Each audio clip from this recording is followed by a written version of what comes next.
সানাইয়ের শব্দ মম করছে গেরুয়া শিবিরে। বর্ষিয়ার নেতা দিলীপ ঘোষের জীবনের নতুন ইনিংস শুরু হলো বলে দলে প্রবীণ নেতাকে শুভেচ্ছায় ভরিয়ে দিলেন সুকান্ত, শ্রমিক, লকেট চট্টোপাধ্যায়রা। দিলীপ ঘোষের বিয়ের খবরে খুশি বিরোধী শিবিরের নেতারা।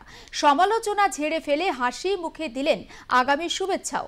কেউ কেউ আবার মিষ্টি কথায় বললেন, হিংসায় নয়, ভালোবাসার জয় হয়েছে।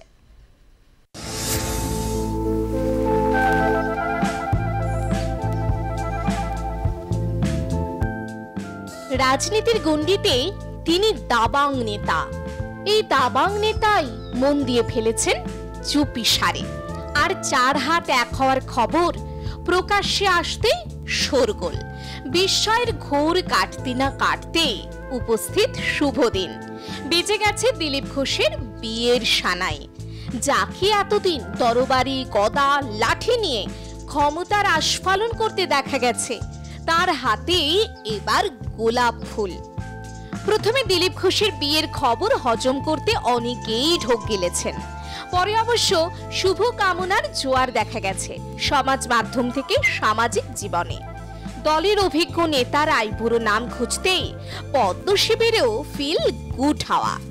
বিয়ের দিন সকাল সকাল নিউ টাউনের দিলীপ ম্যানশনে পৌঁছে গিয়েছিলেন সুকান্ত মজুমদার, লকেট চট্টোপাধ্যায়, জ্যোতির্ময় সিং মাহাতো সহ দলের একাধিক শীর্ষ নেতা।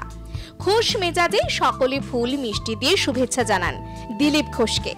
মাকে সঙ্গে নিয়ে হাসি মুখে নেতাদের সঙ্গে ছবিও তুললেন দিলীপ বাবু। লাজুক মুখে একটু আড়ষ্ট ভাব ফুটে উঠেছে দিলীপ ঘোষের শরীরী ভাষায়। কেনই বা হবে না? এতদিন তিনি রাফ অ্যান্ড টাফ মেজাজেই সামনে এসেছেন, এবার তিনি অন্য ভূমিকায়। বাড়ি বয়ে গিয়ে দলের বর্ষিয়ার নেতা তথা প্রাক্তনকে আগাম শুভেচ্ছা জানিয়েছেন বর্তমান রাজ্য সভাপতি সুকান্ত মজুমদার। তার স্পষ্ট বার্তা, যা হচ্ছে দোষের কিছু নয়। দেখুন, আমরা শুভকামনা দিতে এসেছি। এতে অস্বাভাবিক আপনারা কি দেখছেন আমার অন্তত পক্ষে মনে হচ্ছে না, বিশেষ করে যেখানে আমরা কলকাতায় থাকি। এর আগে আপনারা বহু রাজনৈতিক ব্যক্তিত্বের বিয়ে দেখেছেন, যদি বলেন প্রিয়রঞ্জন দাসমুন্সির বিয়ে দেখেছেন, আপনারা ইন্দ্রজিৎ গুপ্তর বিয়ে দেখেছেন, তিনি আবার ধর্ম পরিবর্তন করে বিয়ে করেছিলেন।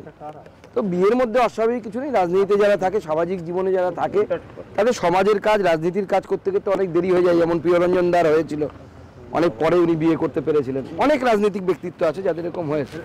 তো স্বাভাবিকভাবে আমরা মাননীয় দিলীপ দার এবং তার আগামী নববধূ যিনি আসছেন, তাদের আগামী জীবন অত্যন্ত শুভ হোক, ভালো হোক। দিলীপ দা যেভাবে কন্ট্রিবিউট করেছেন বাংলার রাজনীতিতে, আগামী দিনেও উনি আশা করি সেইভাবে কন্ট্রিবিউট করবেন। সুকান্ত দা, বিয়ের ব্যাপারে আপনি সিনিয়র, দিলীপ দাকে কি বললেন বলুন তো? না, দেখুন, দিলীপ দা আমাদের সকলের শ্রদ্ধেয় এবং সিনিয়র। স্বাভাবিকভাবে এই বিষয়ে আমার কথা বলা সাজে না। উনি আমাদের শ্রদ্ধেয়। ওনার মাকে আমরা প্রণাম করে শুভকামনা জানালাম। ওনার মা খুব খুশি। ওনার মা আপনারা শুনেছেন নিশ্চয়ই, মায়ের জন্যই প্রায় বিয়েটা করা আর কি। তো স্বাভাবিকভাবে মাকে দেখার লোক চাই। মা এখানে এসে আছেন। উনিও খুব চিন্তায় ছিলেন যে আমার নারুকে কে দেখবে। বিয়ের দিন দিলীপ ঘোষের বাড়ির বাইরেও উৎসুক জনতার ভিড়।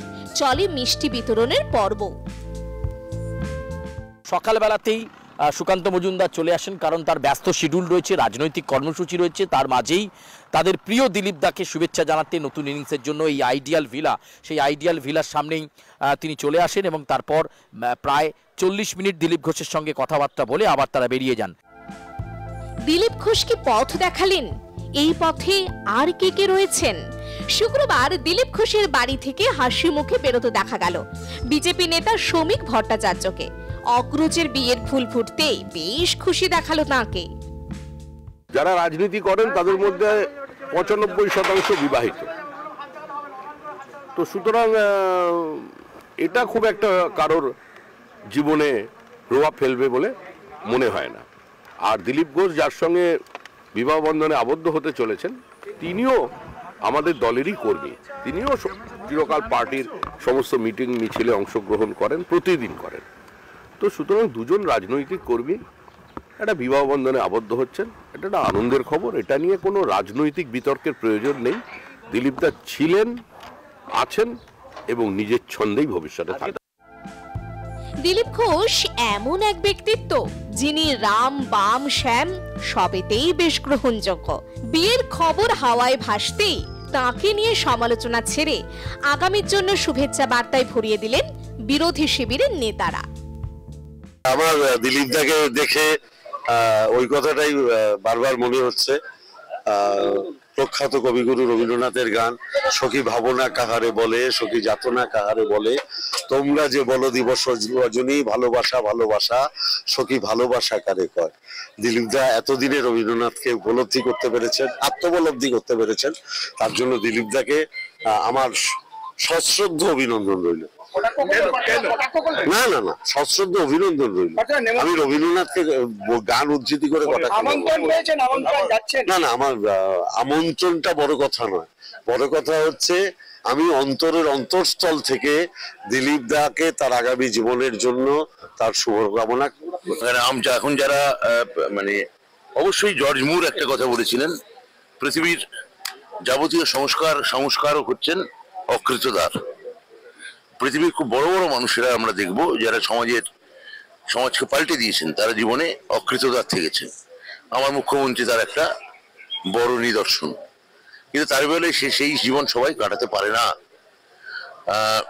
ফলে একজন মানুষ যদি যে বয়সেই হোক, তিনি যদি তার বুদ্ধি, হৃদয়, স্নায়ু, সংবেদন তার প্রতি যদি সাড়া দিয়ে থাকেন, তিনি আমাদের বিরোধী দলের হলেও আমার তাকে শুভেচ্ছা ছাড়া জানানোর, আমি তাকে এই ক্ষেত্রে অন্তত গোলাপি পাঠাবো।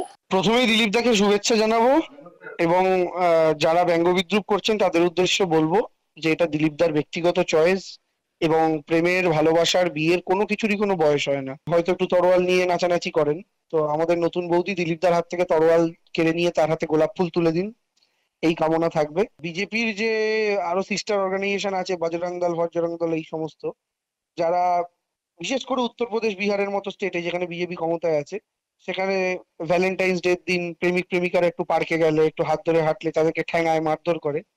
তো তাদেরকে বলবো নিজের নেতাকে দেখে শেখো। সেও কিন্তু ইকো পার্কে হাঁটতে হাঁটতেই তার প্রেম হয়েছে, আজকে সেটা বিয়েতে রূপান্তরিত হচ্ছে। ফলে তোমাদের দলেরই, তোমাদের সংগঠনেরই নেতা যদি পার্কে থেকে প্রেম হয়ে তার বিয়ে হতে পারে, তাহলে তো নতুন নতুন ছেলে মেয়েদের তোমরা অকারণ ডিস্টার্ব করতে যাও কেন? সেই জায়গা থেকে দাঁড়িয়ে এটা একটা খুব পজিটিভ জায়গা। এবং আমি আবার দিলীপ দাকে শুভেচ্ছা জানাই, তাদের নতুন দাম্পত্য জীবন খুব ভালো। দিলীপ দা রাজনীতিতেও শাইন করুক এবং ব্যক্তিগত জীবনেও তাদের জীবন খুব ভালো কাটুক। যে ভালোবাসা একটা ন্যাচারাল বিষয়, ভালোবাসাটাই স্বাভাবিক। বিদ্বেষ, ঘৃণা, গুন্ডামি এগুলো অস্বাভাবিক। এগুলো যারা ছড়ায়, আমি ওই কারণেই বললাম যে বিদ্বেষের বাজারে, প্রচন্ড ঘৃণার বাজারে কেউ যদি ভালোবাসা নিয়ে আসেন তার পছন্দের মানুষের জন্য, আমরা সব সময় তাদের পাশে আছি।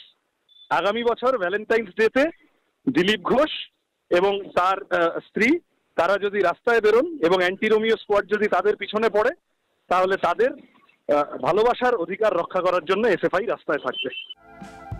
শুধু নেতা নেত্রীরা নয়, রাজনীতির বাইরে দিলীপ ঘোষের গড় মেদিনীপুরেও খুশির হাওয়া। সাধারণ মানুষ থেকে জেলার ছোট বড় নেতারা সকলেই শুভেচ্ছা জানিয়েছেন দিলীপ ঘোষকে। দিলীপ দা বিয়ে করছেন, এটা খুবই ভালো কথা। ওনার আগামী দাম্পত্য জীবন সুখের হোক, এই আশাই করবো। ওনাকে বিয়ের শুভেচ্ছা, মা বাবাকে শুভেচ্ছা বার্তা, আর সংসার করুক ভালোভাবে, খুব শান্তিতে পশ্চিমবাংলার মানুষকে রাখুক। বাবারে, রাজনীতিতে দিলীপ ঘোষ, ওর যে কথাবার্তা সেম সেম। যে যাই বলুক না কেন, শেষমেশ রাজনীতির কঠিন বর্ম ছেড়ে দিলীপ ঘোষ এখন মায়ের নাড়ু। লোকে কি বলবে, এই সব কিছুর তোয়াক্কা না করে মায়ের সেবার জন্য জীবন সায়ান্নে এসে ঘরে তুললেন ঘরের লক্ষ্মীকে। সুচারু মিত্র, সায়ন্তিকা বন্দ্যোপাধ্যায়, পার্থ মুখোপাধ্যায়ের রিপোর্ট, আর প্লাস নিউজ।